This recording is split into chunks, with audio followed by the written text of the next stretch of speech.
This is the Patrick Alexander Podcast. Welcome to your upgrade. I want to talk about a video I saw recently. So it popped up on my feed a few days ago. I watched it once, and then I watched it again. And I kept thinking about it afterwards. Now, before I say anything else, I want to show you a short part of that video. This is from a woman named Carrie. She's a personal trainer and she's also a powerlifter.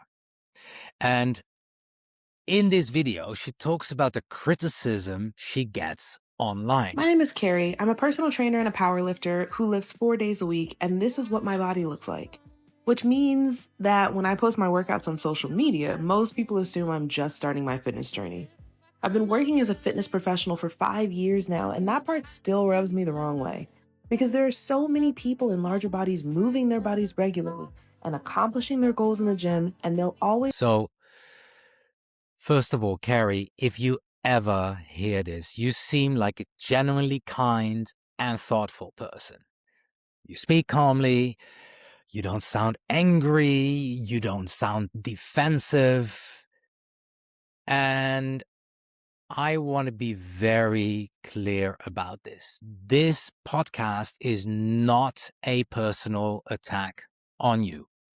I'm not questioning your character. I'm not questioning your worth as a human being. This episode is about the question your video raises, because while I was watching it, something didn't sit right with me. Not emotionally, but conceptually. So Carrie, as we see, is a personal trainer. And whether we like it or not, personal training sits inside the world of health. Not just motivation, not just teaching exercises, not just showing people how to move, health. And that brings me to the question I want to explore today. So when you work in health, does your own health matter? And I'm not talking about perfection. I'm not talking about six-pack abs. I'm not talking about looking like a fitness model. But I'm talking about basic health. And at what point are we allowed to ask that question without being called cruel or hateful or judgmental? Because the problem right now, it feels like even asking the question is already seen as an attack. I want to be very clear about my position. I'm not here to shame anyone. I'm not better than anyone else. I'm not the moral police here. But I'm holding up a mirror. And this is something we all experience in life. Sometimes someone holds up a mirror to us and they show us something about ourselves. And we don't like what we see. I understand. Now, the question is not whether the mirror is nice or whether the mirror is mean, but the question is, if you don't like what you see in the mirror, is that the mirror's fault? Or is it the reflection that hurts? Now, people have held mirrors up to me in my life too. And trust me, I didn't always like it. Sometimes I got angry. Sometimes I defended myself. And sometimes I blamed the other person for holding up the mirror. And sometimes, after the anger settled, I realized that perhaps they had a point. So, this episode is not about judging others. It's about being honest with ourselves. We also need to clear something up before we can go any further. Fitness is not the same as health. Being strong doesn't mean you're healthy. Looking ripped doesn't mean you're healthy. Some of the sickest people I've ever seen look incredible on the outside. And I'm sure you know who I'm talking about. Bodybuilders, strength athletes, people who know every exercise, people with perfect form. Many of them are completely destroyed on the inside. Heart problems, hormone problems, organ damage, and some of them even talk openly about it. For example, Eddie Hall, a very famous strongman. So yes, the outside can lie.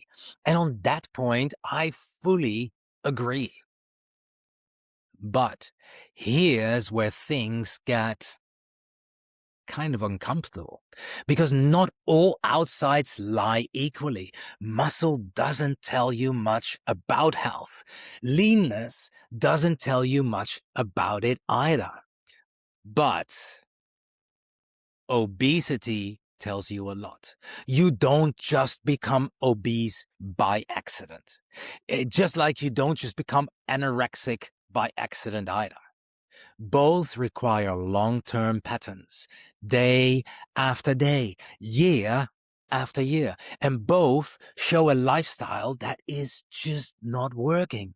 Now, that doesn't mean someone is bad. It doesn't mean they're a bad person. It doesn't mean they're lazy or they're stupid. It means that something is out of balance. If we look at animals, for example, in nature, there are no obese lions. There are no obese zebras. There are no obese wild animals. The only obese animals we see are pets. And why is that? Because we feed them in a way that doesn't match their biology. Humans are not different. We like to think we're special. We like to think we're above nature. But we're not. We are biological beings, and biology always wins. This doesn't just apply to personal trainers. I see this pattern everywhere. I see it in healthcare. Let me give you a little example. My girlfriend's grandmother is in her mid-90s, and she sometimes gets help from a nurse. Now, that nurse is morbidly obese. And I don't say that with hate. I don't say that to shame her. I say it with genuine confusion. Because if you work in healthcare, you don't need to be perfect. But shouldn't you at least take care of your own health? We also have health ministers around the world who are obese. I'm sure you've seen the images going around. Now, isn't that strange?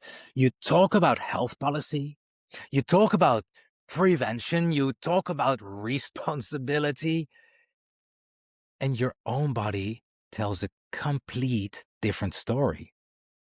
And at some point, the words and the body just simply stop matching.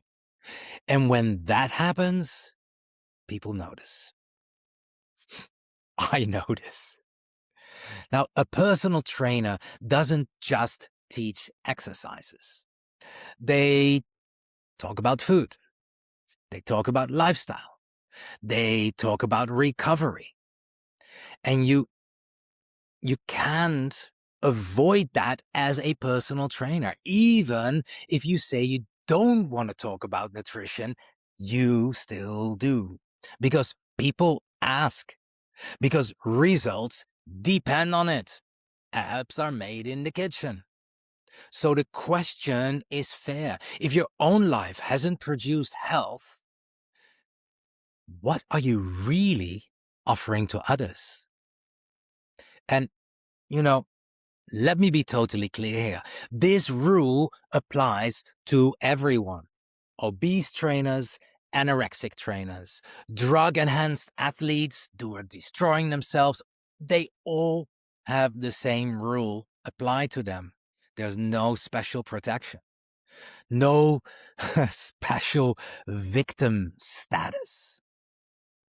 Now, I know this episode will offend people. That's okay. We live in a time where offense is treated like harm. But being offended is not the same as being injured. Online, people react very fast. There's no pause and there is no friction. And you can get angry instantly and you can type instantly. Now, in real life, anger has consequences. Online, it usually doesn't. But reacting fast doesn't mean you're right. It just means that you reacted fast. So, here's my invitation. If this episode made you angry, don't comment right away. Seriously, sit with it. Give it a few hours. Give it a day. You can always come back later and write what you think. The video is not going anywhere. But before you do, ask yourself one honest question. Why does this hurt? Not, why is he wrong? But why does this hit a nerve?